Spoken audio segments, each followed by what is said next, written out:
Attack on Titan Season 4, Episode 7, Assault. Me and OC are going to do another Reddit readout from the R Attack on Titan subreddit. Let's do this. Let's go. First off, I love this episode. This I keep saying like, okay, this is my favorite episode. This was my favorite episode so far of the season. Like, back-to-back hype episodes. Honestly, the last 3 episodes have been amazing. Yeah. It just keeps upping the stakes and the energy every time, and yeah, I'm excited for what's gonna come next. And there were so many great moments in this episode, though. Yeah. I'm pretty sure the comments are gonna mention it, so let's see. Let's dive in. All right. Map the Jap says, I love the way Zeke just walks in talking shit to Levi as if he didn't get soloed in the middle of the field the last time they met. That's a good point. And then immediately gets wrecked again, according to Verticaluzzi. Sorry about saying your name wrong. I mean, honestly, that moment. What did you feel about that? Because when I saw that, I was like, wait, what did I just see right now? What do you mean? Explain. What do you mean? Because the Beast Titan, like, you see the explosion, and then he just falls down. And it's like, wait a minute, what? Is that easy? I mean, I guess that's the problem with the Marlians, is they're underestimating parody people. Yeah, I mean, I might be incorrect, but I believe in the manga they actually showed a bit more to Levi knocking down Zeke. So for sure. Yeah, in my memory, I remember seeing a bit more, but I'm not sure if there is. This one was really quick. It was just like slap, and then he's donezo's. And then he's down. Yeah. But I still loved it. Especially afterwards when the bomb went off. Yeah. That was a great scene. Definitely. We can take turns, so you can go next. All right. So the wacky introvert says, just when everyone thinks that they have damaged Attack Titan enough, Eren comes out like another one.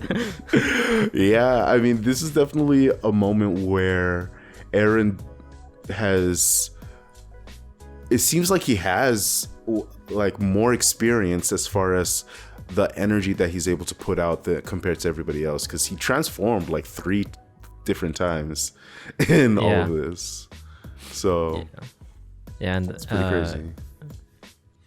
CA1 girl also basically mentions, shows how he's trained and experimented to gain the stamina.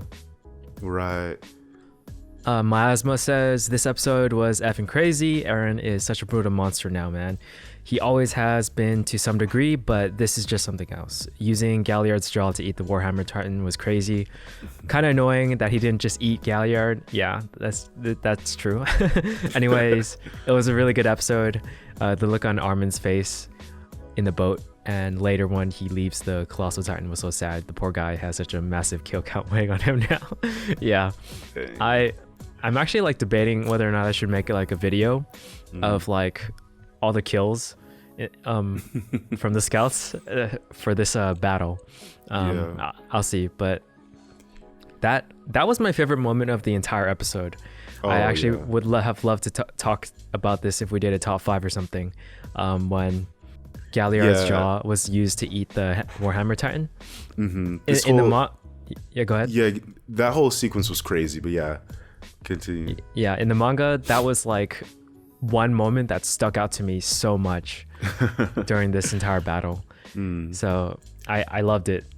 Right. The visceral actions of him ripping off the Jaw Titan's arms and then using his own mouth to crush the Warhammer Titan. Yeah. It was great.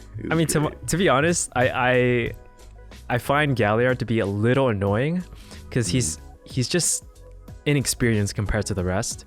Yeah. And because of his actions, the Warhammer Titan is essentially gone now. He kind of just charged in there, underestimating pretty much everyone. Right. It's pretty crazy. the way that that they portray Galliard in this, because he's like, yeah, he's exactly what you said. He's the fresh guy. He doesn't really know about the people from Paradis, and he's not experienced, and so he definitely expects more of himself. And so it was so satisfying, I think, seeing Eren destroy him in that way. It offered so much satisfaction to see him go down. My mouth was just all the way open the whole time I was watching that whole thing. Yeah, and Armin doing his Colossal Titan thing, I mean, in the manga I loved it. Right here I loved it even more. It was amazing. Getting to see the heat almost, you know? Yeah. Because manga, there's no like color, there's only shading. So in the anime, when you get to see the extent of the damage that Armin caused, it was great. Right. It's weird because I feel so happy that all these people are going down, you know? Like, yeah. But it's like our heroes are doing it, so right. I don't know. Yeah. Right. But I mean, obviously they're also conflicted about it. Armin clearly is conflicted about it. Yeah, there's definitely a number of characters between the episode 6 and episode 7 who are somewhat conflicted, and then Eren is basically just keep moving forward, attack Titan spirit. Just, it doesn't matter the casualties at this point. We just got to keep moving forward. So. Yeah. A lot of people are basically just saying, like, why didn't Eren just eat Galliard? Yeah, but it wouldn't have been as cool. Or I don't know. It might have been challenging, I think, to try to learn how to utilize the Jaw Hammer Titan or the Jaw Titan's powers, abilities in the heat of battle. But then also I think that the priority is the Warhammer Titan, because that ability is, in my opinion, it's stronger than the Jaw Titan. Yeah, no doubt. I definitely think that he was prioritizing, let's get the Warhammer Titan first. But of course, you know, sometimes timing is an interesting thing. I feel like in the manga, if you were to have read it, it didn't feel like too much time in between when Eren was doing that stuff to the Jaw Titan and then Reiner appeared. But in the anime, it certainly felt like a lot more time, you know? Right. But yeah, this instant Classico also had his jaw open at the end. Yeah, you and me both, man. Bring Mo the Knight says, I think he could have used one of the claws on the arm that he brutally tossed away. It is surely more painful for poor Porco to become the tool he never wanted to be. Yeah, I was thinking the same thing when he was ripping off the arm. It was like he's going to use that as the tool to carve out the Warhammer Titan. But hey, it worked either way. Either way, it worked. Yeah. Oh. Neurotic Marauder says, I thought Eren was going to use the arm he ripped off of Porco to get the Warhammer Titan, but instead decided to use Porco himself as a makeshift nutcracker. So basically repeating.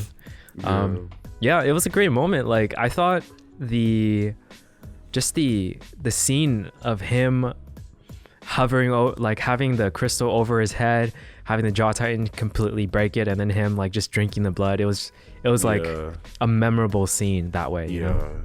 Versus like if you were to take an arm and scratch out the person, it's just at that point it's very similar to. And then this brings my memory back to Annie, who we assume is still like in her own diamond coffin, and so they now have a technically of getting her out of there if they want to use it, but I don't know. I mean, we don't know. Arguably, I'd say the Warhammer Titan might be able to pierce it, like true, their own crystal armor, but Right. the Jaws Titan for sure can. So if they have the Jaws Titan, then yeah, they could get Annie out, but we'll see what happens there. Dio says, seeing someone as innocent as Armin, who originally just wanted to see the ocean, bear the sins of Bertolt, and see the deaths of thousands of civilians is ... sad. I'm happy Armin finally showed up and his transformation was badass, but even his Titan form looks remorseful. Yeah, it's unfortunate, and it's also one of those it's almost an unfortunate necessity, you know. It's that kind of bittersweet thing where they really don't have much of a choice. Arguably, you can say, you know, Armin was gonna die. Armin was pretty much dead. So he has a second chance now, and he has inherited the power of the Colossal Titan. So he has no choice but to use it. Otherwise, you know, he can't give it to someone else. He'd have to die for that. So it's sort of his responsibility to use that power. And Eren has sort of left him with no choice but to use it in that case. Otherwise, his friends would have died. So yeah, Armin just has, like, he's in a bad situation basically for morality, and clearly he was conflicted. So it's sad. Yeah, poor Question Armin. mark. But I'm glad he got to do that, because it just feels like, I don't know, he was this signal to everyone, you know. Yeah, he's like the new pseudo, like, I mean, he's always been the tactician, but like more so in a more like authoritative spot where he has power and people see him and they know he has power. Right. Mega _ lol says Porco was so aggressive this episode and he ended up taking the fattest L. He did. I mean, honestly, I don't think anybody else got destroyed as much as Porco did. Yeah, we mentioned it earlier. We said it was satisfying seeing him die, or I mean, seeing him lose. He didn't die, but it was cool watching Sasha like do the domino piece that takes down Peak. That was a pretty cool moment. And we mentioned the Beast Titan earlier, but yeah, I think that Porco is definitely the most satisfying and probably the fattest L. Yeah, Definitely. I also really enjoyed them taking down Peak. I thought that was a great, like, it's not mentioned here, but just mentioning it's just a great moment as well. Yes, and Porco did not see the scouts in action, and that's why he underestimated them so much. Yeah. As much as I dislike Porco, he was looking badass this episode. I suppose if badass means like down on the floor dying. Right. He did have a one moment where he was like able to scratch up Eren's Titan face, but that was very, very short-lived moment. Yeah. This Megalol again makes a good comment. I was gonna skip this part, but personally I don't really dislike any of the warriors anymore, but I have a better connection with the people of Paradis, so I'll root for them. That's like essentially, you know, why we're happy about it. About the warriors losing, because we have the connection to the scouts. Right. And honestly, I don't know, like, maybe I need to think about this more, but I do feel like the people of Paradis do have the moral high ground, in my opinion. Even though they are killing civilians and that they're fighting against people who have kept them in subjugation and imprisonment for hundreds of years, and they're taking their life back, and this is the way that they have to do it because the Marleyan people are a warring people, and so this is almost they brought it on themselves, basically. Yeah, that's I agree. how I see it. Oh, Sherman here writes, "Is this what you saw, Bertolt? Made me so sad. I love how Attack on Titan doesn't have a traditional hero versus villain dynamic. I mean, the Eldians are committing war crimes right now, and I can't help but feel that they are justified. It makes me feel so conflicted, like these poor bastards used to think that entire humanity is just between these walls, while the world lived freely and people of parody were basically cattle. Brilliant piece of art, definitely much more than a hype anime. Amazing storytelling and narrative, love to see it. Also, Levi can't be dead, right? Is he? Yeah. Is that a question? Anyway, yeah, it's a question. But yeah, this is basically what I mentioned. Did I miss that? Is he dead? Also, Levi can't be dead, right? Okay, did I miss something? I'm not gonna read the name. Why would Levi be dead? Question mark. Yeah. He shits on Zeke. Right. I mean, that, unless I missed something, I feel like that was the only. Sherman here probably just saw the scene where the explosive went off and Levi was sort of just like next to it, basically, or at least from the looks of it, Levi he's not was dead. He triggered the explosive and then the explosion happened right afterwards. So they might have conceived that to be like, oh, he got exploded or whatever, or he kamikazed or something. Oh, interesting. Yeah. I mean, if Levi dies, it'll be at least as significant as Erwin dying.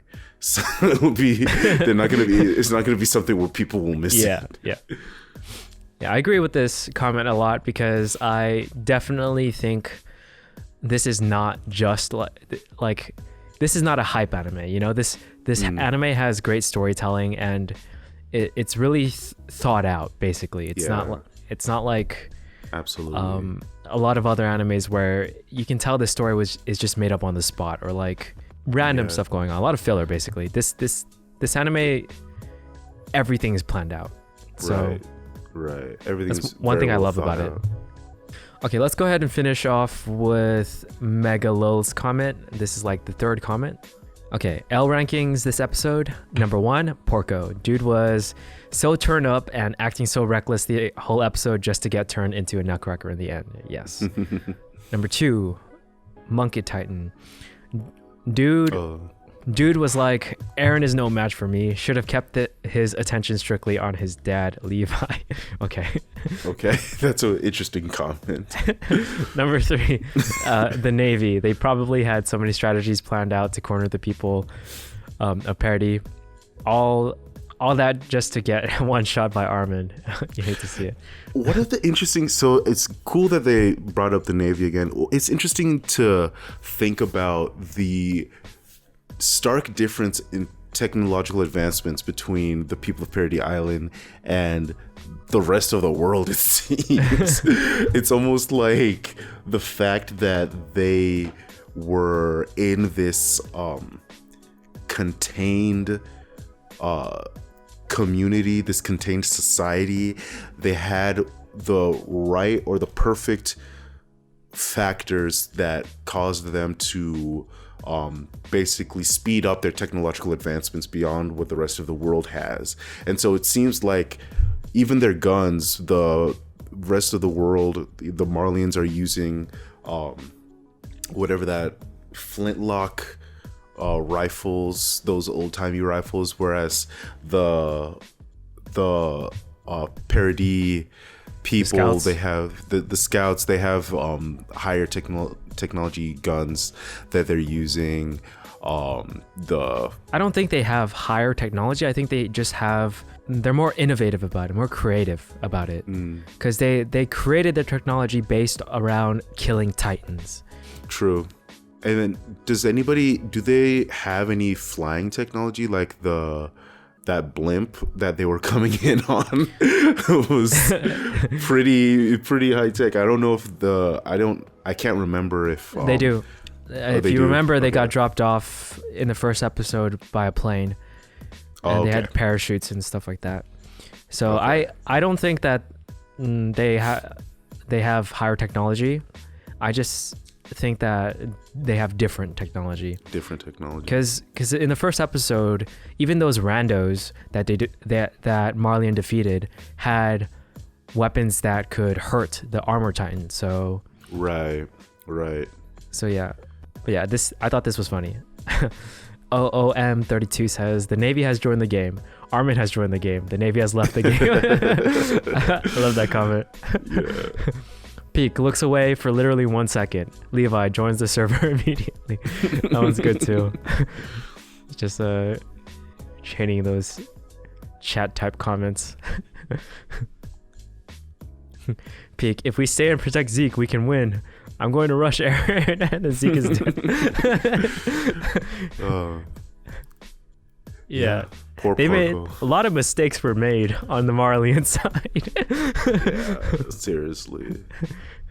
But it's because they underestimated who they were fighting.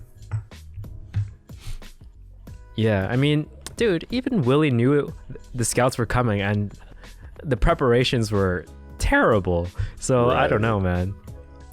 That's interesting. And it's also interesting because like Willie did mention that there were Marleyans working with them, right? Either Marleyans or Eldians working with the people from Parody. So that's also another shoe that might drop in the next he mentioned episode. Somebody was working for them, but with them, but he doesn't know who. But yeah, we'll see what happens there. This was the episode I was looking forward to the most, I think, in terms of the earlier episodes, because when I was talking to you, I think next episode is the one we got to talk about, the one that we got to do the Reddit readout for. I kept thinking that it was this episode, that moment where the Jaws Titan destroyed, got wrecked, and also helped Eren kill the Warhammer Titan. This one was the one that I was looking forward to the most in the earliest ones. Yeah, I was like, the next is gonna be the next episode, and it wasn't until this one. So yeah, I'm finally glad to get this episode. Yeah, I mean, these last 3 episodes have been some of the best TV in a while. So I'm all giddy watching. Yeah, I mean, for me, anime is TV, obviously, but I don't. For some reason in my mind, I distinguish anime in its own category, and then there's like actual TV shows that are the usual, like let's say Game of Thrones or like Flash or Arrow, right? And then movies, and yeah. So as far as anime is concerned, like I mentioned it so many times before, but Attack on Titan is definitely one of my favorites. Especially just the story aspect of it, and the unique aspect of it. Yeah, I'm like excited to rewatch from the beginning. Yeah, because as soon as I'm done, I'll probably rewatch it from the beginning dubbed, and then just enjoy it again. Yeah, definitely. I think Attack on Titan just does things so well. As far as storytelling, like it's an anime that focuses on storytelling. It's almost like a story that was just adapted to anime versus the vice versa. I don't know if that makes sense, because like a lot of anime just feels very similar to me. Like they give off this like whatever genre they're in, like shonen for instance, they give off like a very similar vibe. They use the same tropes. Characters almost feel like copies of each other, or like they just feel like copy and paste almost. For Attack on Titan, it just feels like the story is just so fresh, and it's unique. It's refreshing basically, and I enjoy it a lot. All right, man. I'm excited for the upcoming episodes. Definitely excited for the upcoming episodes. Well, let us know your thoughts on the episode, episode 7, Assault, and we will be covering the next episodes as well, probably doing different things, maybe another Reddit readout, or maybe like a top moments, depending on how the episode goes. So yeah, make sure you leave a comment, and also subscribe if you want to see more of us talking about Attack on Titan. All right, that's gonna be it for today. See you guys in the next one. Later.